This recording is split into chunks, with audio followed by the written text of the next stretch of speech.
Hello, welcome to The Bright Side, the show where we shed light on the people, places, and stories about the real Michigan. I'm Rory Neuner, today's host. We're standing on Lansing's east side on Clippert Street, where the city of Lansing has just completed construction on a new complete street that includes bike lanes and safe travel for automobile traffic. Today's episode is dedicated to transportation, the good and the bad of Michigan's transportation system, and the potential to change it for the better. I'm the project coordinator of Trans4m Michigan, a coalition created earlier this year to advance transportation policy reform in Michigan. Trans4m's goal is to make Michigan's communities more livable and our economy more robust through comprehensive transportation policy reform. Research shows that having safe, convenient, and affordable transportation options improves the community's chances of attracting jobs and talent. Today we'll look at some projects, policies, and some communities that are making progress on creating safe, affordable, and convenient ways of getting around.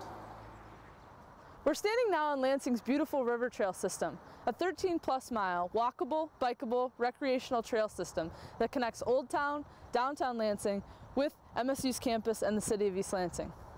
Our next segment will focus on an exciting project coming soon to Detroit. The M1 Woodward Avenue Light Rail project will connect downtown Detroit with the city limits at 8 Mile Road. It will be one of the first mass transit light rail projects in the state of Michigan. So the city of Detroit in 2006 started analyzing if we're going to build rapid transit somewhere in Detroit, where should we do it and what should it be? And they decided after several years of study that it should be a light rail type of line and it should be right along Woodward Avenue.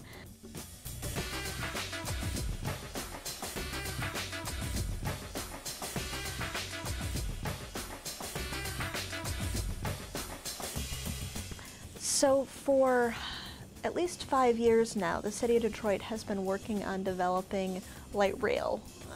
A lot of cities around the country have a light rail.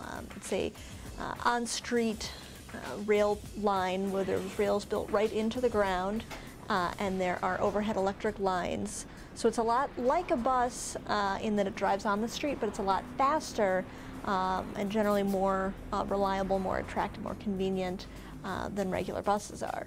Fully a third of the people within the city of Detroit don't have their own cars, and so they really need to have other transportation choices. But even more so, in city after city around the country, in communities that they've developed light rail, you've seen enormous economic development. People want to live and work and shop and play near convenient public transit. And so developers know that, and they really build a lot of new hotels and lofts and condos and restaurants in much more dense walkable communities. So we really believe that this Woodward Light Rail can be an economic development catalyst for the city of Detroit.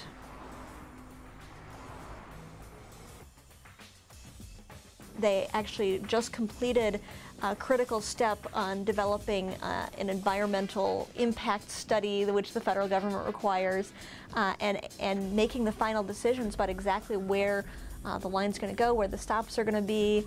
They've lined up most of the funding at this point, and they're going to be moving into the detailed engineering.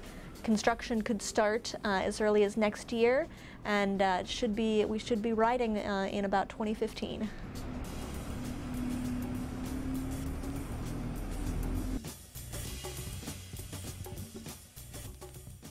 I really see Detroit, and really this whole region, is at a bit of a fork in the road. We've obviously had some enormous difficulties, and there is a chance that if we don't make some major changes in how we develop and how we invest in making Detroit a place people really want to be, we really could continue down a downward spiral. But I think we're also at a cusp of something much greater. There's so many people who are excited to make a positive difference in Detroit and are trying their little piece at a time. And I don't think that the light rail will necessarily solve all of Detroit's problems, but it could really be a catalyst to focusing a lot of the development, a lot of the new energy, a lot of the new entrepreneurial spirit along this Woodward corridor and really demonstrate what's possible in Detroit in a very exciting and positive way.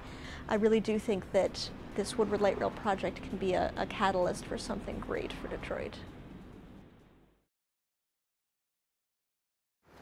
We're standing here at the Brunke Fish Ladder in Lansing's Old Town, at the north end of the Lansing River Trail. Our next segment is produced by our partners at Let's Save Michigan. We will hear from people on the street talking about their experiences using public transportation.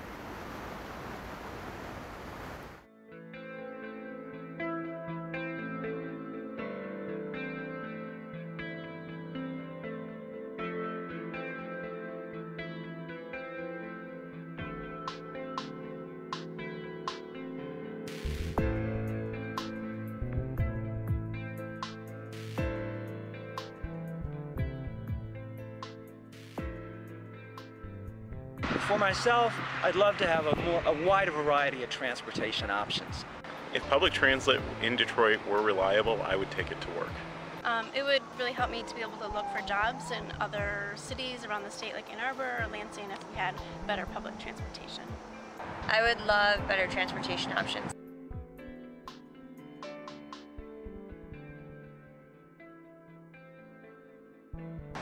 Right now I don't have a car and I use my bike as my primary mode of transportation.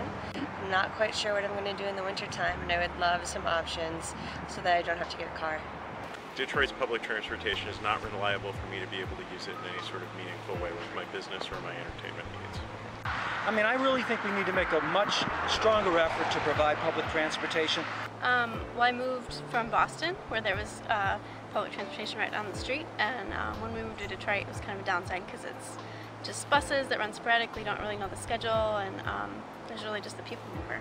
I believe that the roads would be made remarkably safer and we would have a more active and vibrant downtown if we had safe and reliable public transportation that got people home both in the city and into the suburbs. I just moved from New York and the expense of living in Detroit is cheap unless you have a car. If I have a car, then the expenses are more than what I was paying in New York. So I think that when we consider how we spend our transportation dollar, whether it's generated locally or from the federal government, I really think we need a much broader option of transportation. So it's not just for cars. It's not just improving the big highways and improving the bridges, which need to be done. But I think we need to look at local areas and what the local people need, you know, to help build our city and to bring people back.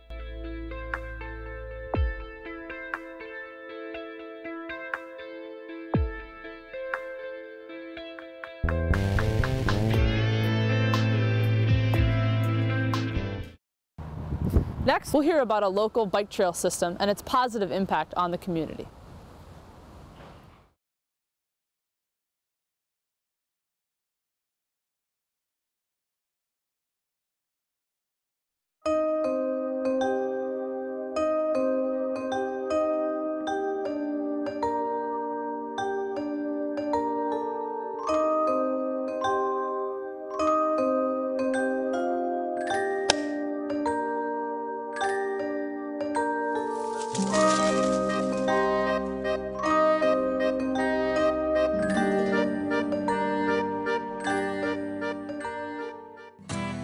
I'm Frank Shumway. I'm from the Birchwood Inn in Harbor Springs, and I'm a road rider and a mountain biker.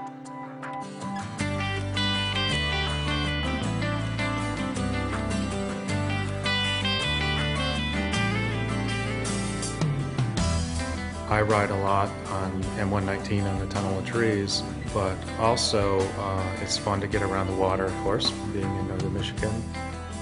The way they've designed it, it weaves in and out of the trees, it's not a straight line, it is really very scenic and fun to do.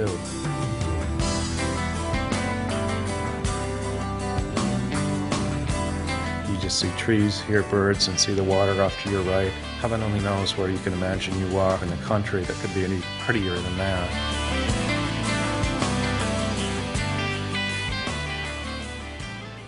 I'm Fred Liederbach, my wife Kathy, brought me up here to Petoskey 23 years ago. Our first date was an 80-day trip across the country with a group of folks, and by the time we got to the Pacific Ocean, we were ready to get married. So biking's always been a real big part of our family and our kids. It's a good place too when children are learning how to ride their bicycle, especially people I know that don't have sidewalks in their neighborhood. They take their kids down there to ride on the Wheelway so that they have a safe place to learn how to ride the bike. Right, Sarah? Yep.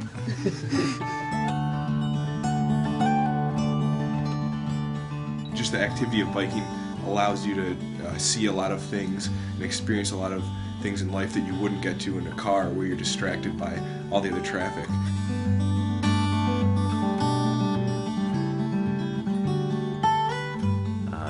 It's a part of our community that a lot of people don't see unless they hop on two wheels and take a ride down to East Park or over to the state park. And it's a real treasure.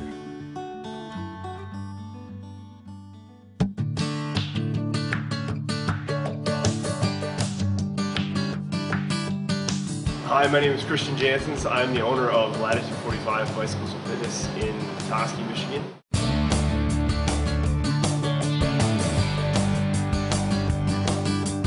I love this area. I'm an avid cyclist, and what a great place to be.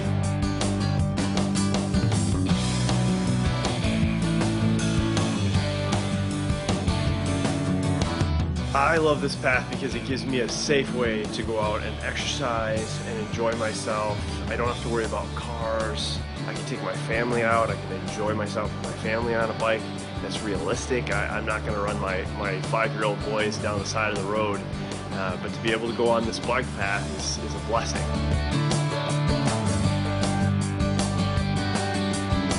I commute on it every day throughout the dry months, and I love the views. I love everything about it. It's a great addition to this community, and one of the reasons why I have a business here and I live here.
There are public transit options in the city of Detroit, but without a truly regional transit system in Southeast Michigan, commuting can be quite a challenge.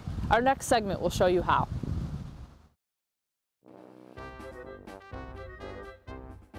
Yeah, hi there, my name's Sean, and today I'm going to navigate the two bus services that service Southeast Michigan.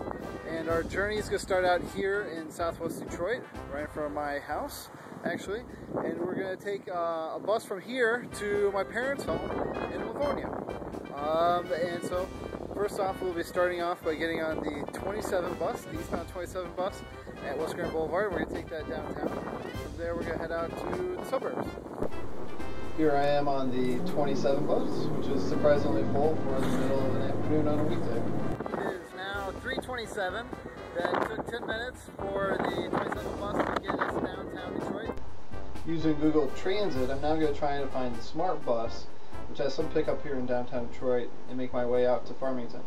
I'm currently walking around downtown looking for where I'm supposed to get the next bus. There's clearly no bus shelters, and there's certainly no signage that tells me what buses are going to the stop and where they're going, which is certainly something that could be improved upon if I were to make a suggestion. This here appears to be the bus stop for the Smart Bus, the 805. Again, there's no signage, and there's certainly no shelter of any sort. There's no map to tell you where you're going.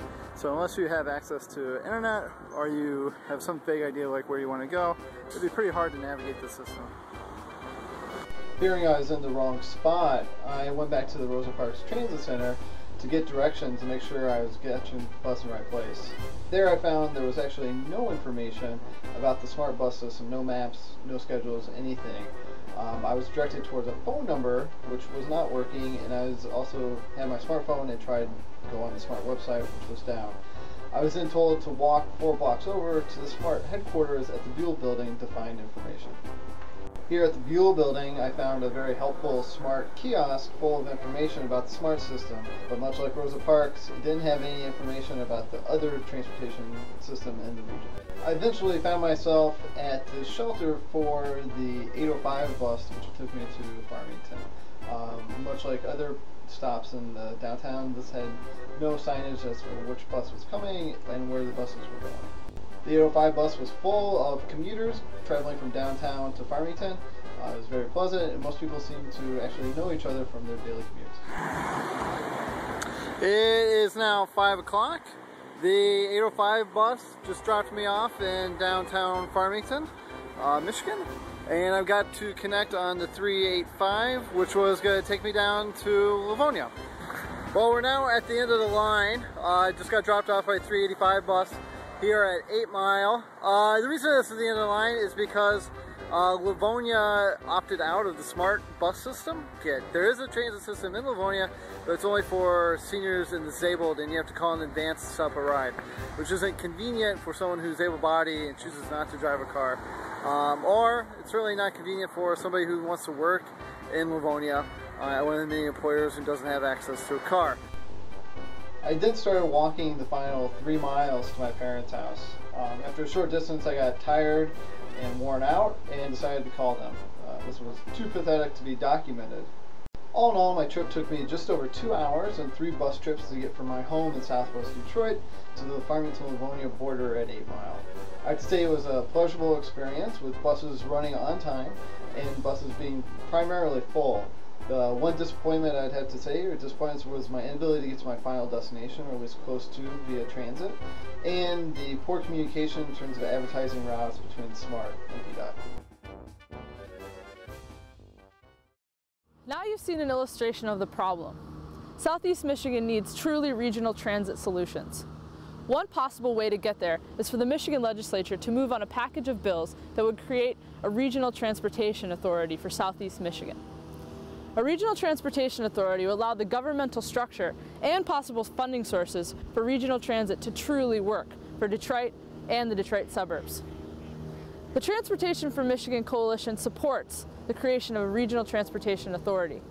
And as you'll see in our next segment, the concept makes a lot of sense to a number of other people.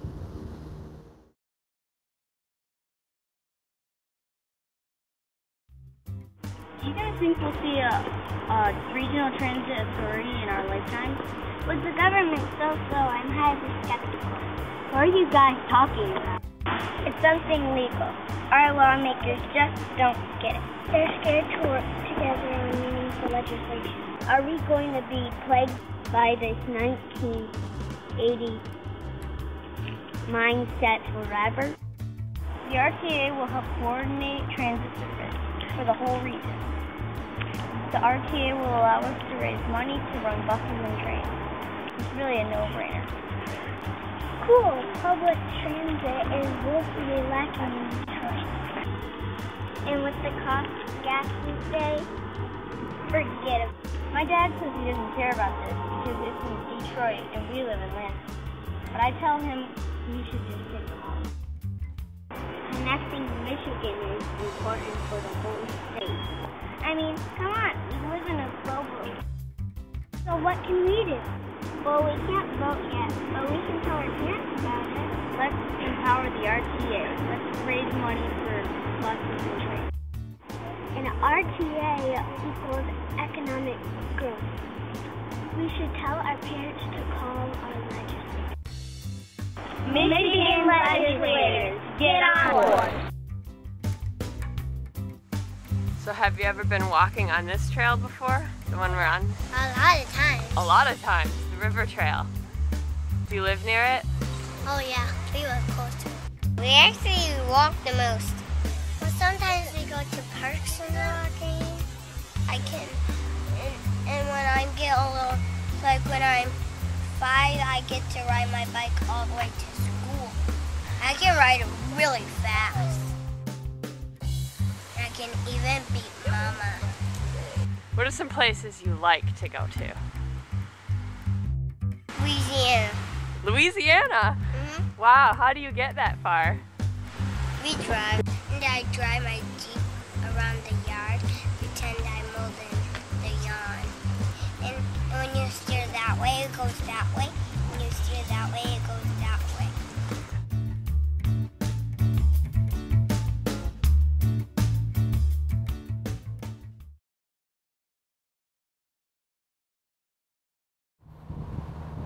Next, we'll head to Ypsilanti to talk with Richard Murphy of the Michigan Suburbs Alliance about Michigan's progress on complete streets.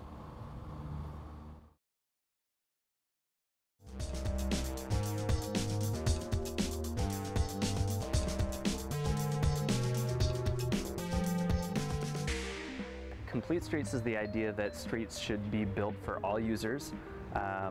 Cars, trucks, bicycles, pedestrians, wheelchairs, strollers. And the reason that complete streets is an important idea is because traditionally we've been building streets for cars, goal of moving cars fast and smoothly. And the result of that is that we get cities that are built for cars and communities that are built for cars rather than for people.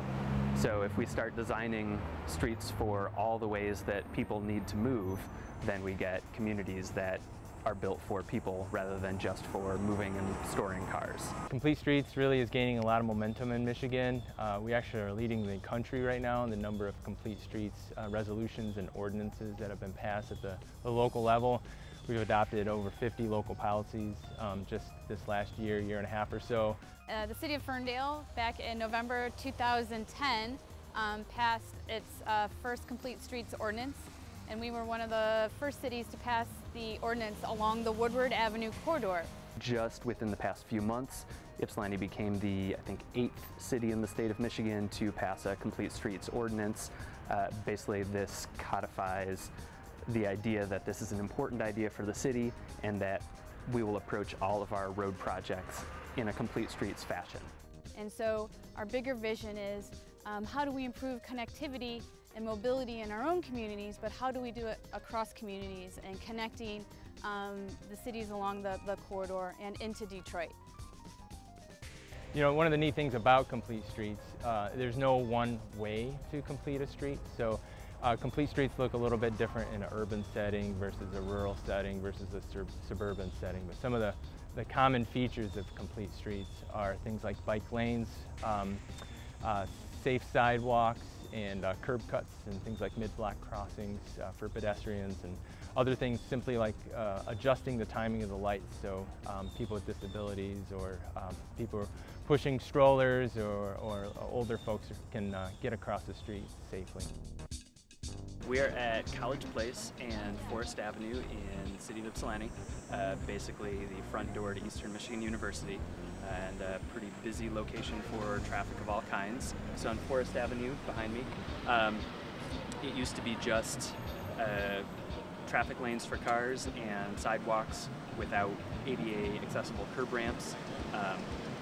So we did a project on that street to, while repaving the street because it was in pretty rough shape, add bike lanes, mostly within the same width without having to do a lot of expensive extra work, put in all of the accessible curb ramps, and move some of the bus stops to better locations. It's important because we are looking to our future, making sure that we are improving the lives of the residents who work here, but also putting in place the amenities that the young professionals want in order to invest here, either by working or by living. More and more people are choosing, again, active transportation. They want to walk and bike more, and I think we're going to see more and more of this happening with gas prices and some of the other reasons.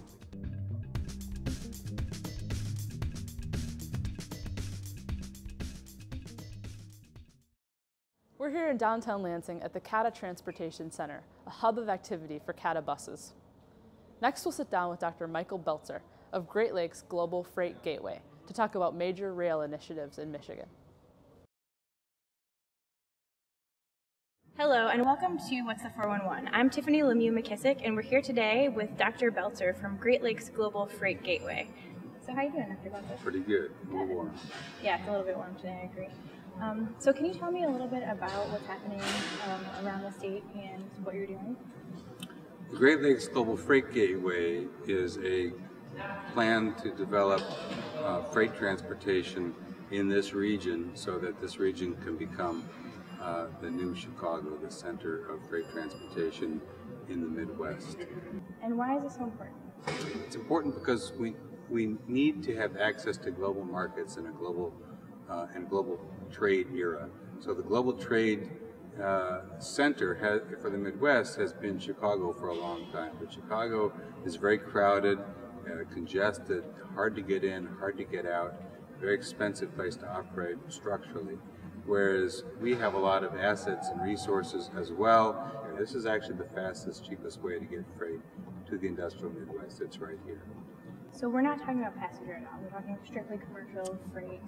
Right. What I'm afraid I'm talking about here is container freight. So what you see on trains today in double stack form are 20-foot to 40-foot boxes, and those boxes are what transport freight in all over the world. If we can attract the freight to come into this area because we provide the best resource and the best access, then they'll want to be here. So it has a multiplier effect in terms of jobs.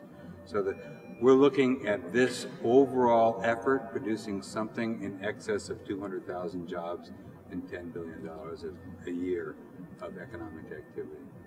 We believe we have a way to deliver your freight, to get your freight to global markets, and to get freight that you need back from global markets less expensively and more predictably.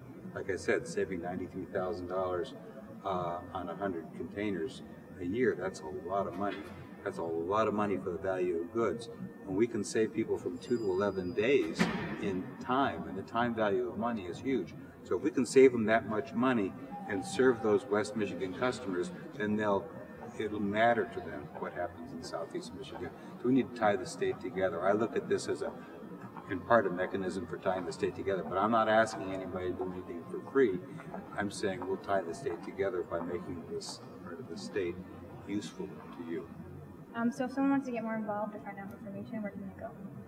Well, I guess they would contact glfg.org. That's my website, one of our websites, and they can get access. They can send an email. They can take a look and see what's going on.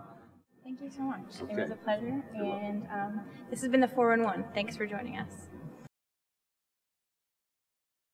As you can see, progress is being made on improving Michigan's transportation system and giving people more options.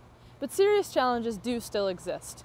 We envision a 21st century system that is convenient and connected and includes options like public transportation, affordable passenger rail, reliable freight rail, and safe active transportation options that includes complete streets. If you'd like to get more involved or learn more about transportation policy reform efforts in Michigan, please visit www.letsavemichigan.com or www.trans4m.org. Thanks for watching this episode of The Bright Side. I'm your host, Rory Neuner. If you'd like to submit an idea for the next edition of The Bright Side, please visit www.brightsidetv.com. Thank you. Thank you. Thank you. Thank you. Well, thank you so much for joining us. You're welcome. And that's the 411. Thank you for joining us too. That's terrible. I need to do that again. We're standing on Lansing's east side on Clippert Street, looking at a newly constructed complete street with the addition of bike lanes and some other stuff. No, okay. All right, let's try that again. What about my hands?